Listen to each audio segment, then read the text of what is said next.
부잣집 금지옥엽에 대한 흑심을 감추지 못해 이 마을에는 때 아닌 사람들이 몰려들기 시작했습니다. 적게는 이제 갓 10살이 넘은 어린 소년부터 시작해 불옥이라는 마흔을 넘긴 장년에 이르기까지 수많은 사람들이 부푼 마음을 안고 노 씨의 대문턱을 넘어갔으나 축 처진 어깨로 돌아서야만 했습니다. 딸을 시집 보내기 싫은 마음이 가득했던 노벽수는 어떤 거짓말이든 세 번째에서는 그것은 참말이다 라며 불합격을 선언했기 때문이었습니다. 그렇게 시간이 흐르고 흘러 14세 꽃다운 나이로 자신을 얻기 위해 찾아오는 헌원장부들을 설레는 마음으로 훔쳐보기만 하였습니다. 어느새 누가 오던가 말든가 신경도 쓰지 않고 방구들 차고 앉아 한숨만 푹푹 쉬며 흘러가는 세월 눈물로 지새우고 보니 19이 되어버렸습니다. 그리고 그나마 한 달에 한두 명씩은 이어지던 사윗감들의 발걸음도 뚝 끊기고 반년이 지나도록 노신의 대문을 두드리는 청년이 없었습니다. 그러던 어느 날 실밥 터진 갓에 여기저기 기운 흔적이 가득한 장포자락을 휘두르며 휘적휘적 마을 어귀를 들어서는 한 청년이 있었습니다. 아이고, 반년만일세 그려. 오랜만에 우리 아씨 마음이 두근두근 하시겄네. 왜 아니겠나? 지난번 다녀갔던 청년이 왜 인물도 훤칠하니 우리 아씨 마음에 똑 들지 않았겠는가? 개똥이 말이 그 청년 물 먹고 돌아설 때 우리 정희 아씨 눈에서 눈물이 글썽글썽 했다지 않은가? 에휴, 대감마님도 정말 너무하시지. 아니 그래, 고명딸이 아무리 이뻐도 그렇지. 어찌 저리 방구석에서 폭삭 늙을 때까지 그냥 싸매고 계신디야. 그러게 말일세. 욕심이 과하신 게야. 그런데 어째 저 양반은 좀 가망이 없어 보이는구먼. 그렇지 않은가?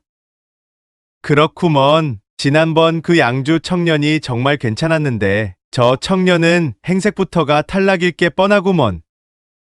그렇지? 내가 보기에도 그렇다네. 찌찌, 그렇잖아도 우리 대감마님이 말일세. 반년 전 그 양주 청년 그냥 돌려보낸 일로 정희아 씨한테서 엄청 시달리고 계신다는구먼. 허허 거참, 저 청년도 안 됐구먼. 보아하니 행색이 꽤 먼 길 온 모양인데 그냥 돌아가야 할 게 빤하니 얼마나 허무하겠나. 그나저나 이보게들, 우리 내기 한번 합세. 응? 무슨 내기? 무슨 내기라니? 빤하지 않은가? 저 청년이 몇 시간 만에 쫓겨나오는가 하는 내기지? 옳소. 나는 반 시간에 걸지. 에잉, 이 사람 반 시간은 너무 짧지 않은가? 그래도 사윗감이라고 찾아왔는데 밥은 먹여주시겠지? 나는 2시간에 걸겠네. 아닐세 아냐. 요새 대감마님 심기가 불편하시다잖나. 길어야 1시간. 이렇게 마을 사람 셋이 주막에 둘러앉아 자신에 대해 내기를 걸고 있을 줄은 꿈에도 모르고 행색 꾀죄죄하니 빠르면 반 시간이요. 길어야 2시간 안에 쫓겨나리라는 예상을 뒤로 한 채 조성찬이라는 이름의 이 청년은 의미심장한 웃음을 지으며 노신의 대문을 힘차게 두드렸습니다. 걔 아무도 없느냐? 이보시오. 예, 나갑니다요. 문이 삐끄덕거리며 열리고 돌쇠가 빼꼼히 고개를 내놓고는 물었습니다. 니신지요? 누구긴 어르신께 사윗감이 왔노라고 아뢰거라. 아, 예. 일단 들어오시지요. 사윗감 좋아하네. 너도 행색 보아하니 금세 쫓겨날 것이 빤하구나. 조성찬이를 안내하는 돌쇠의 얼굴엔 비웃음이 역력했습니다. 대감마님, 거짓말하는 사윗감 왔습니다요. 그래, 들라 해라. 들어가시지요. 조성찬이 문을 닫고 앉는 것을 보는 노벽수의 눈가에 못마땅한 기색이 저절로 자리 잡았습니다. 노벽수는 총각을 보더니 속으로 이렇게 말했습니다.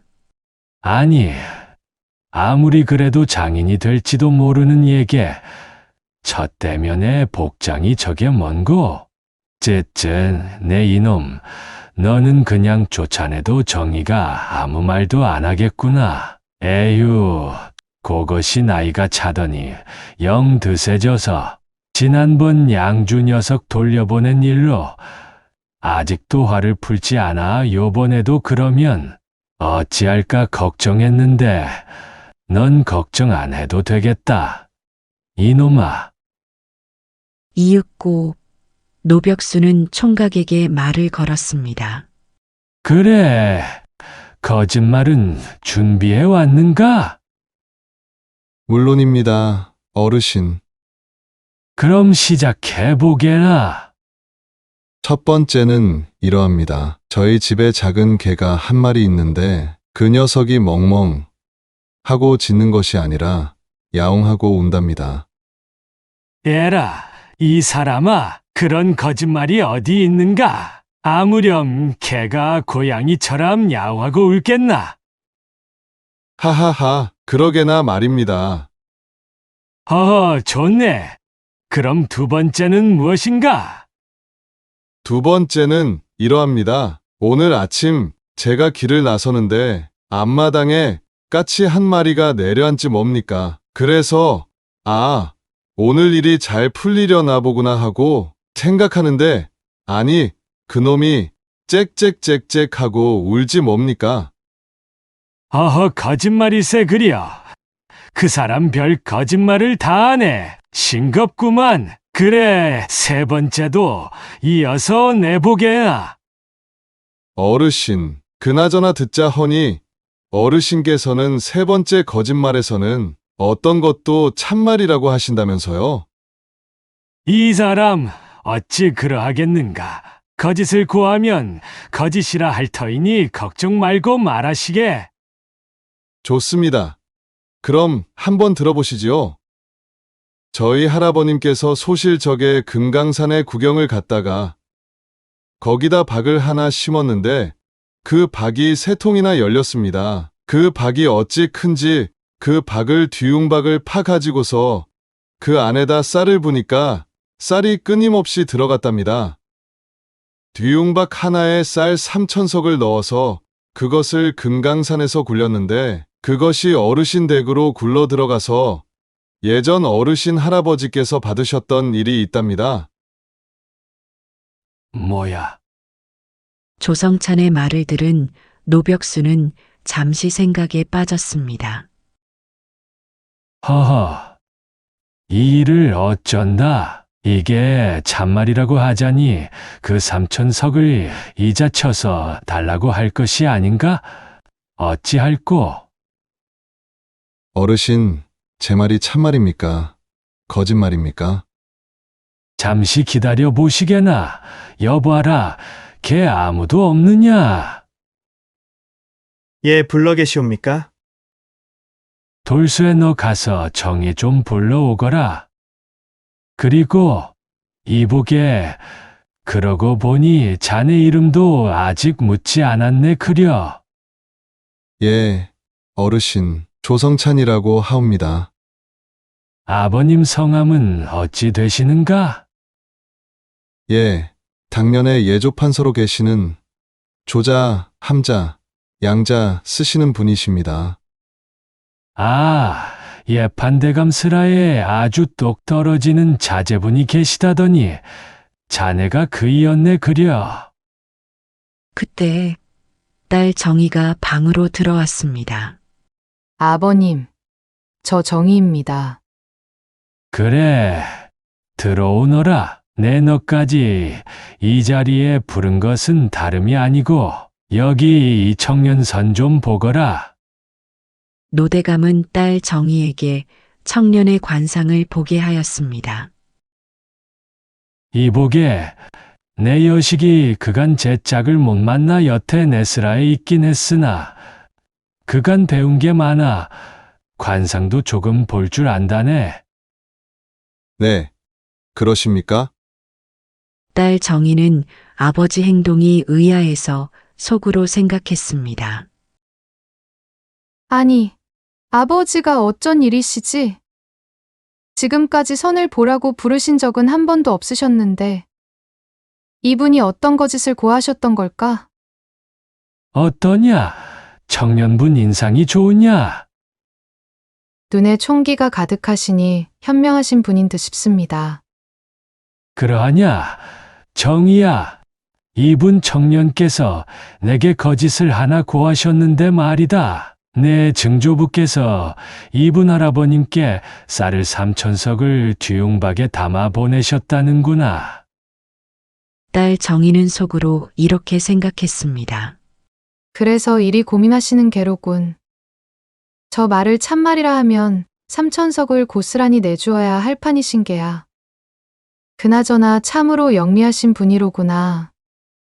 그리고 큰 소리로 이렇게 말을 하였습니다. 그런 거짓말이 어딨습니까? 쌀 3천석이면 그 양이 어마어마한데 그것을 어찌 뒤용박에 담아 저희 집으로 보내셨답니까? 허허, 이제 내 딸년을 시집을 보내긴 보내야 하나 보구나. 허허, 거참. 이복의 성찬. 네, 어르신. 내 자네 말을 참이라고 하면 3천석 쌀을 이자까지 해서 내주어야 하니 차마 참이라고는 못하겠네. 거짓일세. 자네 말은 거짓이야. 그러니 쌀 대신 내 여식을 데려가 주겠는가? 그런 광영을 주신다면야 제가 어찌 마다하겠습니까? 이리에서 장깨를 써서 딸을 품 안에 두고 내놓지 않으려던 아비는 똑똑한 사위를 맞아들여 딸내에게 집도 한 채 내어주고 아들, 딸 잘 낳고 잘 살았다고 합니다. 사람 행세를 하다 고양이에게 들킨 여우. 옛날에 동현동에서 화산동으로 연결되어 있는 한 고개가 있었습니다. 이 고개는 여우가 자주 출몰하여 옛부터 여우고개라고 불렸습니다. 오래 살고 있던 늙은 여우들이 사람으로 둔갑해 오가는 사람들을 종종 놀라게 하곤 하였습니다. 어느 날 근처에 살던 최진사 댁에서 큰아들의 혼례가 있었는데 신부를 태운 가마가 마침 그 여우고개를 넘어가고 있었습니다. 바로 그때 신부가 소변이 마렵다며 잠시 쉬었다 가자고 하면서 가마꾼들에게 청했습니다. 신부는 그럼 잠시 소변을 보고 오겠습니다. 하고는 가마에서 내려 한적한 곳에 몸을 숨겨 볼일을 보고 있었습니다. 그때 신부가 소변을 보고 있는데 하얀 여우 한 마리가 신부 주위를 어슬렁거렸습니다. 신부는 별일 아니라는 듯 아랑곳하지 않고 볼일을 보고 가마로 돌아왔습니다. 그런데 신부가 가마에 들기 바로 직전 여우가 먼저 가마에 올라타 몰래 숨어 있었습니다. 잠시 후 신부가 최진사의 집에 도착하고 첫날 밤을 보냈습니다. 다음 날 아침 시간이 한참 지났는데도 새신랑 새신부가 일어날 기미가 보이지 않았습니다. 여자종이 신방 앞에서 서방님, 아씨, 얼른 준비하고 나오셔요. 어르신들이 기다리십니다. 라고 재촉하였으나 아무런 대꾸도 인기척도 들을 수 없었습니다. 한참을 망설이던 여자종이 호통을 들을 각오를 하고 신방의 문을 열었습니다. 갑자기 여자종이 에그머니나! 하며 소스라치게 놀랐습니다. 신랑은 혼자 자고 있는데 똑같이 생긴 신부가 2명이 있는 것이었습니다. 여자 종이 다급히 주인 어른에게 달려가 이 사실을 알렸습니다. 시부모님이 와서 두 신부를 보고 새아가야, 부르니 똑같은 표정과 말투로 네, 아버님. 하며 마치 한 사람처럼 똑같이 행동하였습니다. 무엇을 시키고 무슨 말을 건네든 둘이 똑같이 대답하고 행동하는 것이었습니다. 기가 막힐 노릇이군. 이 일을 웃잔다. 누가 진짜 신부인지 몰라 시부모는 매우 답답하였습니다. 급히 신부의 친정으로 사람을 보내어 사정을 알렸습니다. 이 소식을 전해 들은 친정에서는 신부의 가슴에 빨간 점이 하나 있을 것이니 확인해 보십시오. 라고 말하였습니다.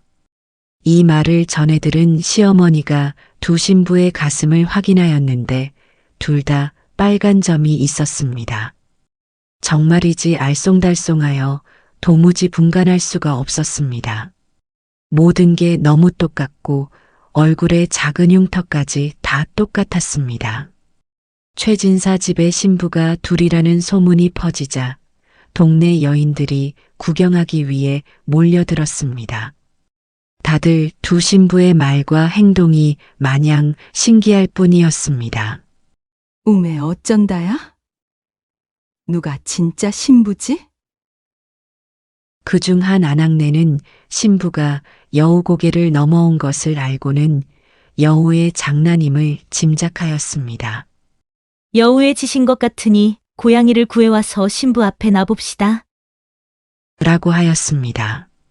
그래서 시부모는 급히 고양이를 찾아 두 신부가 있는 신방에 넣었습니다. 그랬더니 캥, 캥 소리가 나며 하얀 여우가 뛰쳐나와 도망쳐버리는 것이었습니다.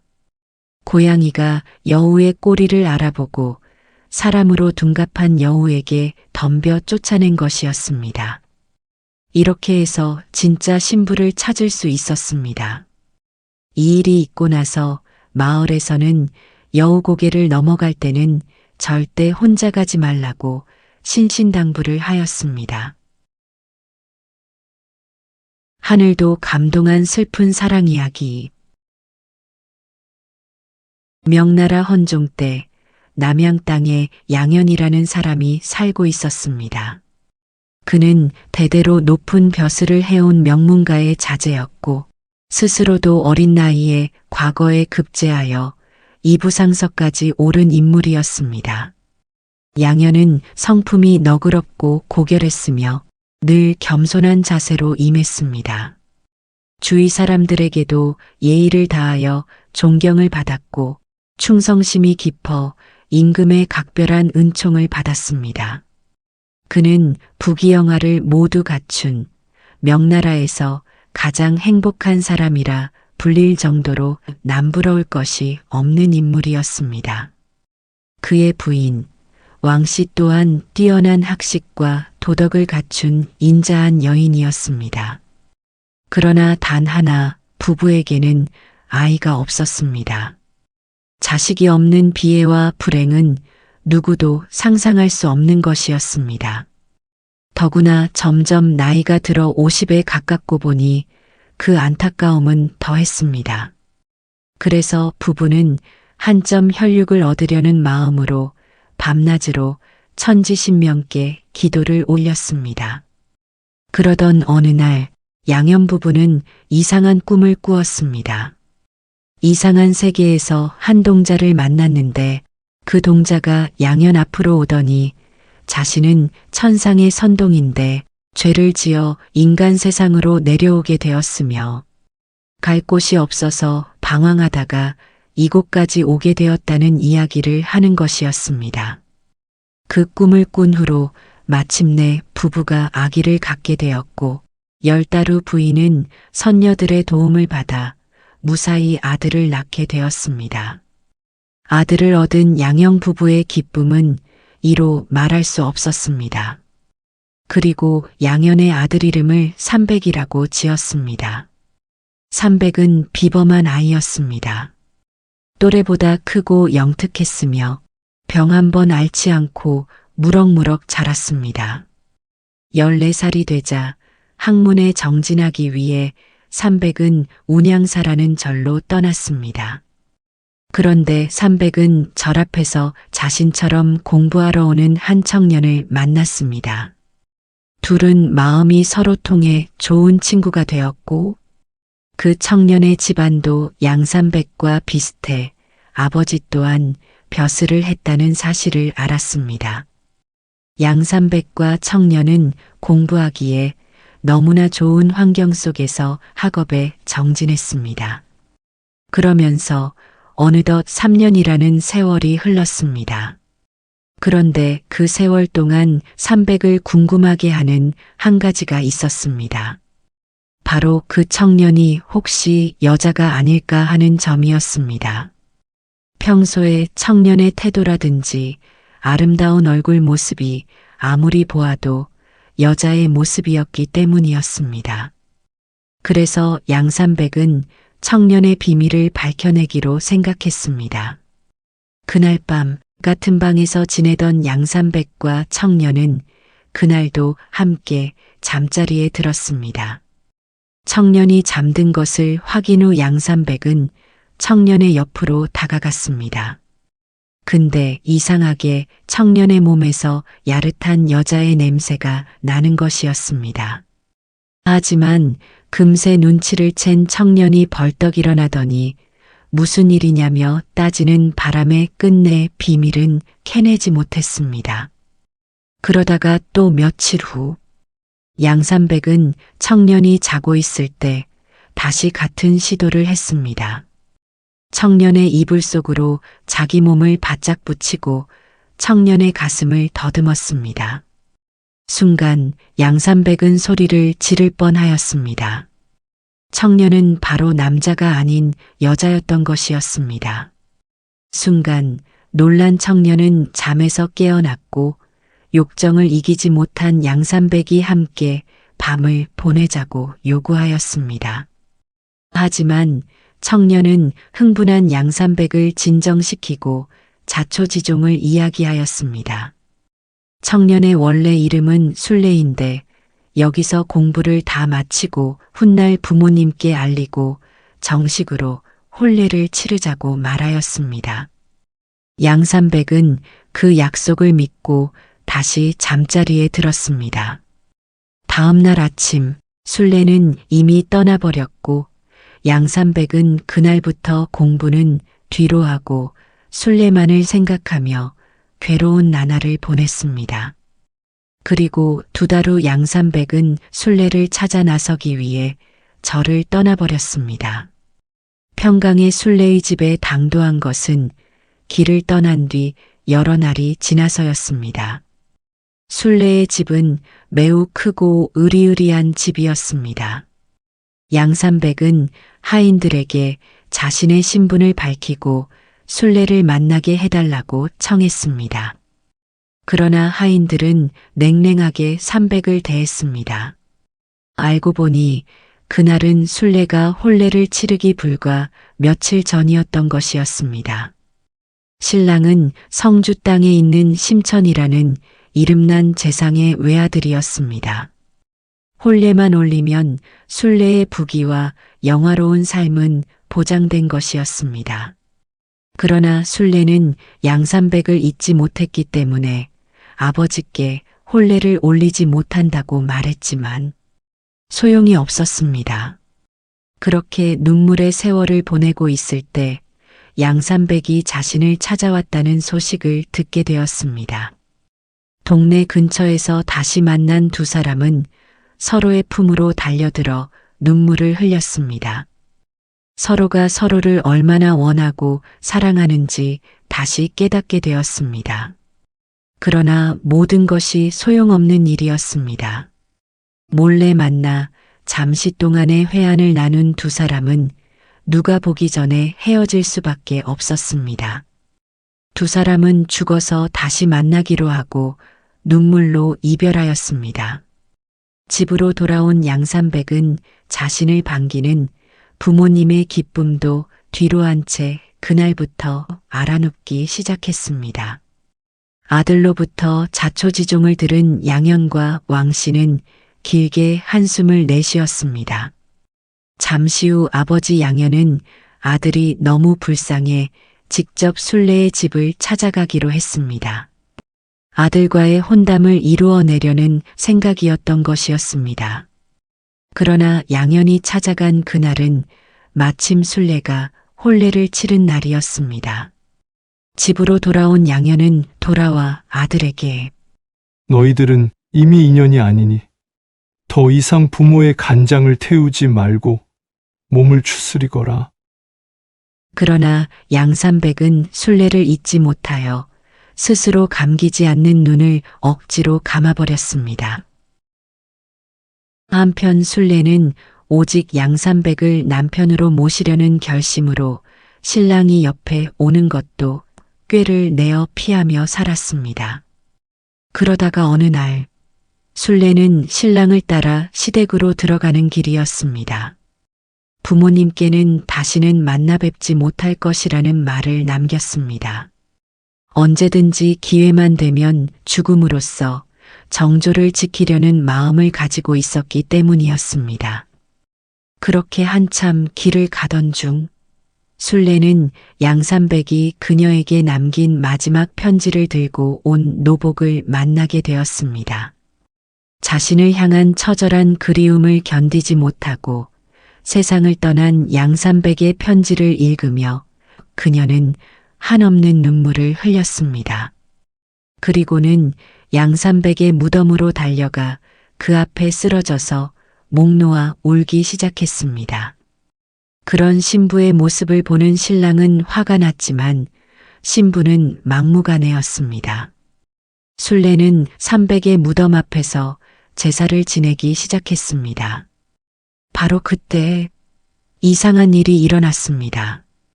불행한 신부가 눈물을 뿌리며 충문을 읽고 있을 때 난데없이 오색 구름이 무덤에서 뭉게뭉게 피어나기 시작했습니다.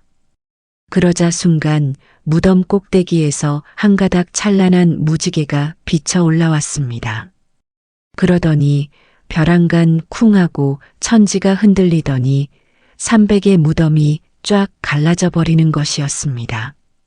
사람들이 모두 놀라서 도망을 갔을 때 순례는 그 갈라진 무덤 속으로 뛰어들어 사라져 버렸습니다.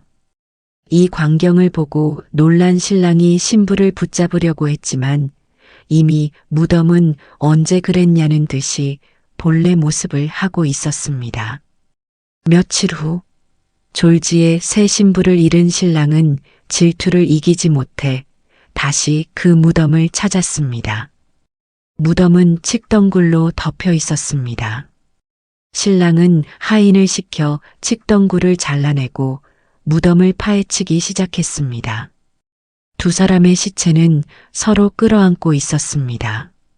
그 모습을 본 신랑은 증오심과 복수심 그리고 질투의 감정을 억제하지 못하고 두 시체를 떼어놓은 다음 두 개의 무덤을 만들었습니다. 두 무덤 사이에는 자신이 후에 들어갈 자리도 만들어 놓았습니다. 겨우 조금 감정을 가라앉힌 신랑은 집으로 돌아왔습니다. 그러나 며칠 뒤 신랑은 다시 그 무덤을 찾았습니다. 근데 이게 웬일인지 칡덩굴이 뻗어나와 서로 엉겨붙으려고 하고 있었습니다. 이걸 본 신랑은 더욱 화가 나 이번에는 한 무덤을 고개 너머로 옮겨 놓았습니다. 그러나 그것도 소용없는 일이었습니다. 더욱 격분한 신랑은 무덤에 불까지 질렀지만 결국 두 사람을 갈라놓을 수 없다는 것을 깨닫게 되었습니다. 한편 이미 저승으로 가버린 한 쌍의 남녀를 불쌍히 여긴 옥황상제는 그들을 다시 지상으로 돌려보내주기로 했습니다. 양삼백과 순례는 같은 시간에 무덤에서 솟아나와 환생의 기쁨을 누렸습니다. 두 사람은 먼저 순례의 집으로 갔습니다. 그들을 본 사람들은 너무나 기뻐서 어쩔 줄을 몰라 했습니다. 둘은 우선 혼례를 올리고 양삼백의 본가로 향했습니다. 양현 내외의 기쁨도 그 어디에도 비길 것 없이 컸습니다. 그들 또한 3일 잔치를 베풀었습니다. 그들은 기쁨 속에 혼례를 올리고 행복한 삶을 살았습니다. 이후 양상백은 과거에 급제하여 문무를 겸비한 인재로 이름을 떨쳤고 천하병마 대장군이 되어 명나라를 지켜냈습니다. 마침내 그들은 온 나라의 존경을 받으며 사랑하는 가족과 함께 평온한 여생을 보냈습니다.